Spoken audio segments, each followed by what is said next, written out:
Hopefully you watched my video last week where I showed you guys how to make foolproof perfect buttercream every time.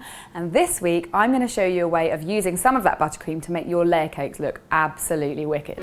This technique is sometimes called scales or scallops or petals, and you might have already seen it being done.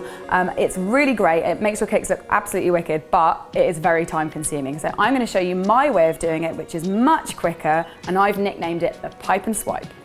So the next thing we need to do is to prepare some piping bags. Now I'm going to be using 5 colours because I'm going to decorate it with a pastel rainbow pattern.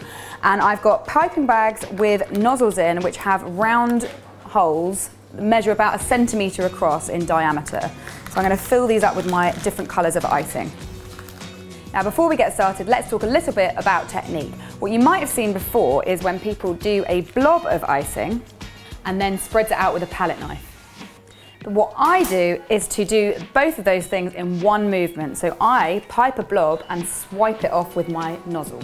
And then I'm going to take my next colour and put that on top of it to overlap. And you might want to practice this a few times before you get going on your actual cake, just to make sure you've got the technique right.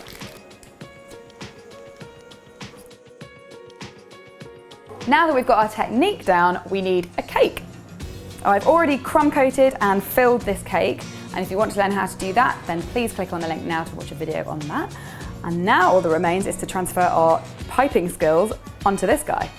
To begin with, I'm going to pipe and swipe a vertical line from the bottom to the top using all my colours.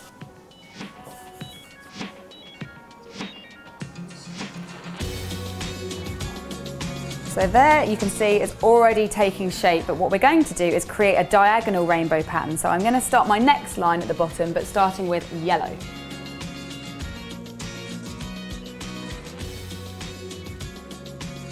I'm only putting a small amount of icing in my piping bags because I'm going to be holding onto them for quite a long time and I don't want them to melt, and also the longer it stays in the piping bag, the more aerated the buttercream becomes. And then just continue that pattern until you've done all the sides.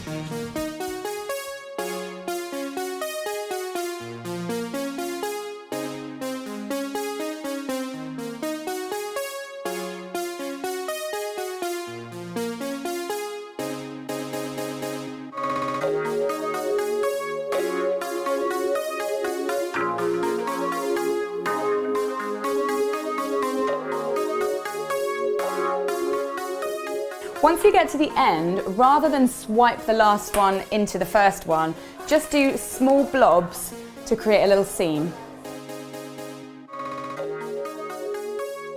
So now that we've done the sides, it's time to turn our attention to the top, and I'm going to pipe and swipe in concentric circles to create a kind of flower. And you can see I'm kind of continuing the diagonal line of each colour when I pipe.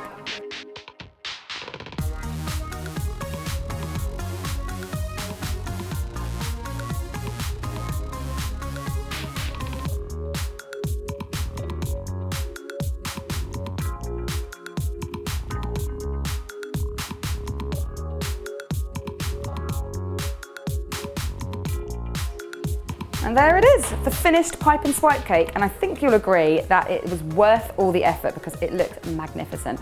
And you can use this technique with all the same colour icing if you want, or maybe ombre it. It's completely up to you. Now that you know how to do it, you can do whatever you like.